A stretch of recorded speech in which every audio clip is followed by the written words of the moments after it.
Good morning and welcome back to the Livingston Parish News Morning Show. My name is McHugh David, publisher and editor of the news. Appreciate you guys joining us this morning. If you're watching us live on Facebook, we do appreciate that. If you are checking us out later, we do upload these shows to www.livingstonparishnews.com/podcast. They are free there if you want to check them out. We upload audio and video versions to our website. We also have a free coronavirus page on our website that has all this coronavirus information as it continues to roll out. Want to remind folks that starting next week, next Monday, I'll be moving back into the studio slowly but steadily. We're also going to be changing the format up just a bit. One of the things that we're going to be doing, we're going to be streaming live, and I'm going to be trying to be more interactive with the folks who check in as we go through the show. So be on the lookout for that. That's going to start next week. Again, that'll be Monday. And actually, I believe Monday is June 1st, so it works out pretty well. We're also, of course, expecting a big coronavirus announcement from the governor that morning or that afternoon at his press conference as well. So keep an eye out for that. Getting into your traffic this morning, you're looking at minor delays at 4H Club Road, River Road, and 190. Minor delays at 190 in Jubin, and some heavy delays at 447 and 190. On ramps, some heavy delays. However, getting up onto I-12, it is flowing this morning. No accidents as of yet. Some minor delays on 64 heading into Central. Getting into your weather, it's currently 70 degrees. 85 degrees is your high. 67 your overnight low. There's a 40% chance of rain starting at 1. Now, we've had some, it's going to rain, it's not going to rain, that kind of thing going on the past couple of days. Not entirely sure if it's going to rain today or not. Right now, sun is shining. It's a very beautiful morning. So hope you enjoy that commute in, or hope you enjoy your time outside if you do get outside this morning. But there's supposed to be some rain this afternoon. We'll see if that comes true. Getting into your mitigation efforts real quick. Wash your hands with soap and water for 20 seconds or more. Disinfect common surfaces at home and at the office. Wear a mask if at all possible. Don't touch your face. Control your cough with your elbow or a tissue. 6 feet of distance or more between yourself and others, especially in public. 10 or less to a gathering. Stay home to work if at all possible, and stay home if you're sick and contact your doctor via telehealth. There's currently 38,054 cases of the novel coronavirus in Louisiana, 22,596 deaths. Again, that's 2,596 deaths.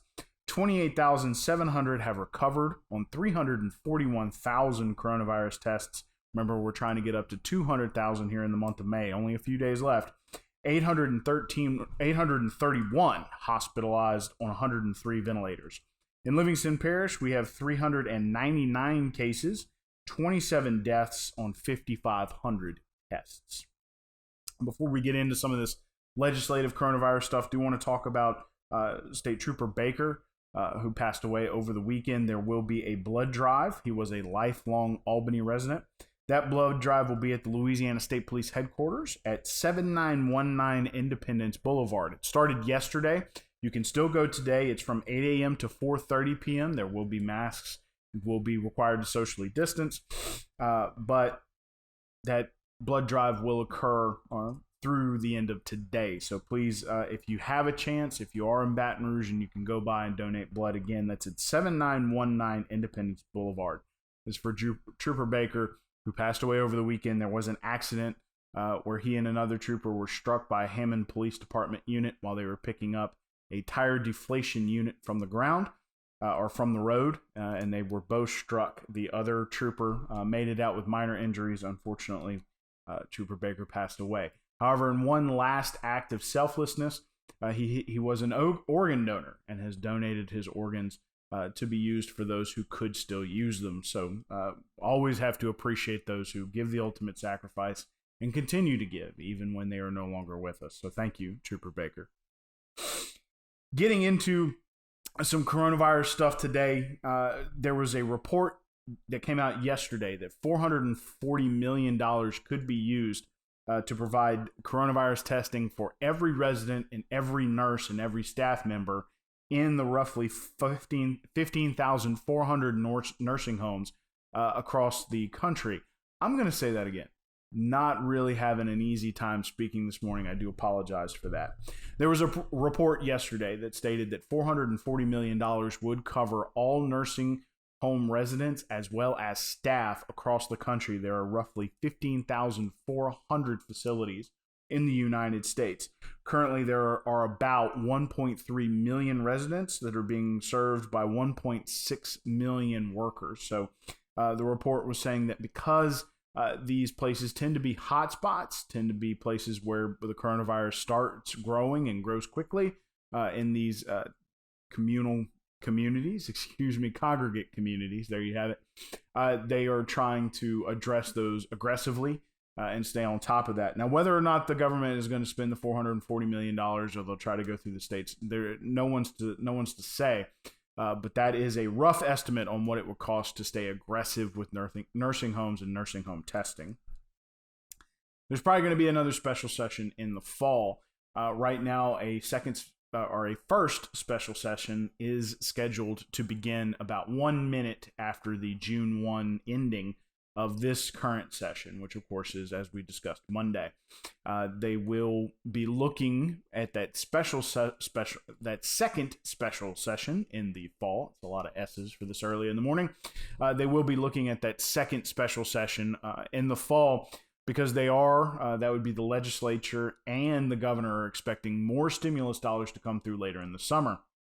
What they're going to try to do is take what they have now, put together a budget that makes up some of their shortfall, and move forward with a working budget for July 1st, which is the first day of the fiscal year for the state. That way they can reconvene in the fall. They'll have a better idea of how much money was lost and how much is available in stimulus dollars, and try to put together a more concrete budget for the rest of the year. There have been plenty of fall special sessions before. It'll cost taxpayers about $1.7 million. But trying to get that budget together and get a solid budget moving forward, especially considering what might happen in terms of federal dollars. So we'll be keeping an eye on that. Excuse me.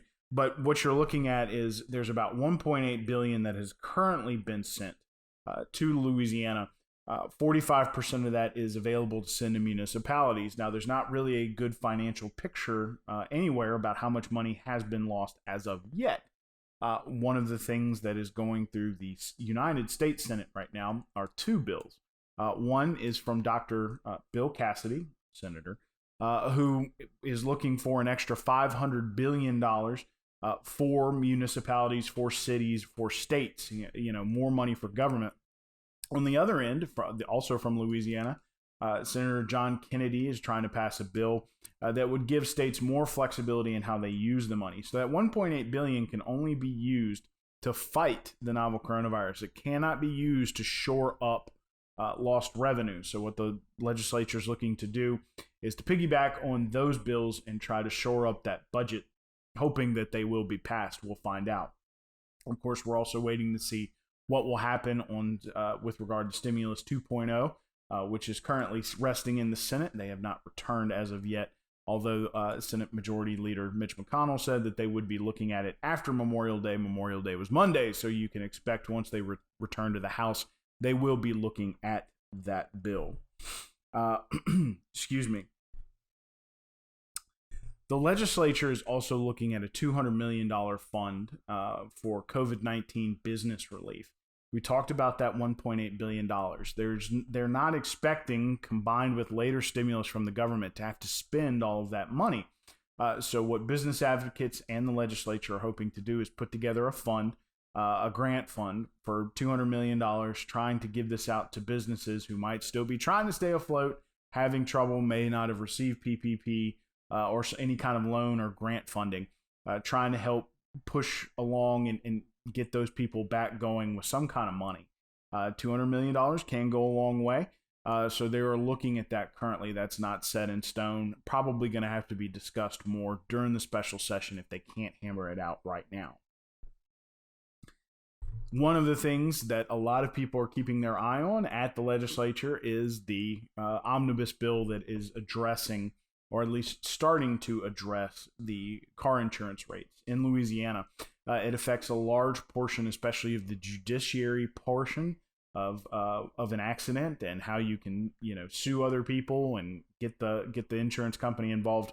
Trying to address each one of those points in turn in a very large bill.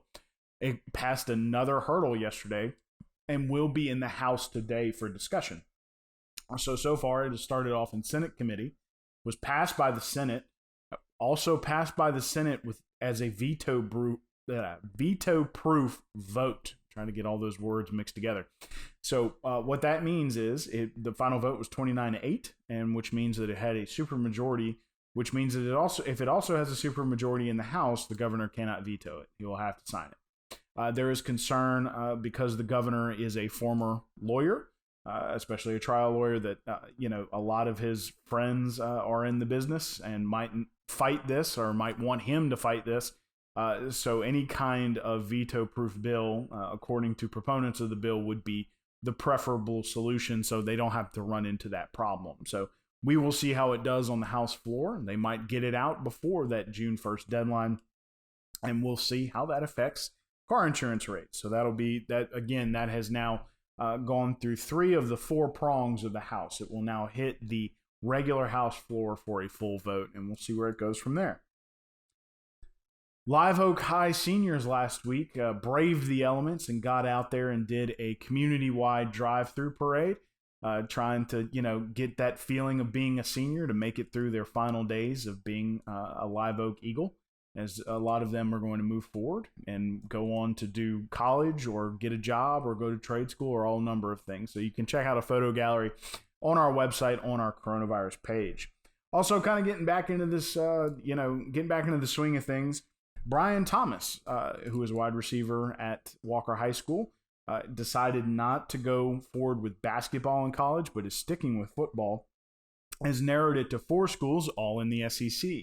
Georgia, Alabama, Texas A&M, and LSU are his final 4. We'll see what Mr. Thomas announces as he moves through his recruitment and moves through his senior year.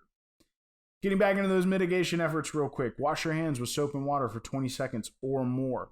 Disinfect common surfaces at home and at the office. Wear a mask in public if at all possible. Don't touch your face. Control your cough with an elbow or a tissue. 6 feet of distance between yourself and others in public. 10 or less to a gathering. Stay home to work if at all possible, and stay home if sick. Those novel coronavirus statistics: 38,054 cases, 2,596 deaths, 28,700 have recovered. 341,000 tests so far in Louisiana, looking to do 200,000 total, in the month of May. 831 hospitalized on 103 ventilators. 399 cases of coronavirus in Livingston Parish, 27 deaths on 5,500 tests. Want to get back into that traffic real quick. Minor delays at 4-H Club Road, River Road, and 190. Delays on the on-ramps. However, I-12 is flowing, and delays at 190 and Jubin. It's currently 70 degrees. 85 degrees is your high. 67 your overnight low. You're also looking at some potential thunderstorms coming up this afternoon. About a 40% chance of rain starting around 1 p.m. Currently, it is sunny and a beautiful day. Want to remind folks that next Monday we will be moving back into the booth. We'll wrap up this week from here in my little corner of the house.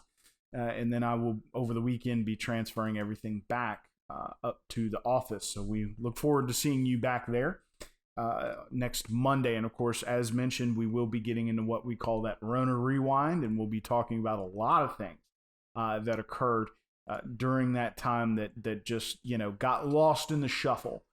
Because of everybody was so focused on the coronavirus. So we're going to be talking about a lot of different things, including Denham Springs Council, Walker Council, Livingston Parish Council, that kind of thing. So please keep your eyes out for that. One last time, my name is McHugh David, publisher and editor of the news. Appreciate you guys joining us for the Livingston Parish News Morning Show. Please remember we're on Facebook, Twitter, LinkedIn, Instagram, and YouTube. We are once a week in print on Thursdays at $7 a month. We're also online. We mentioned the podcast page and the coronavirus page. Those are free. Normally, the rest of the website is $5 a month. We do hope you have a great day. Right now, it looks to be a beautiful one. Please bring an umbrella just in case, because it is supposed to rain this afternoon. And we will see you right here in this little corner tomorrow morning.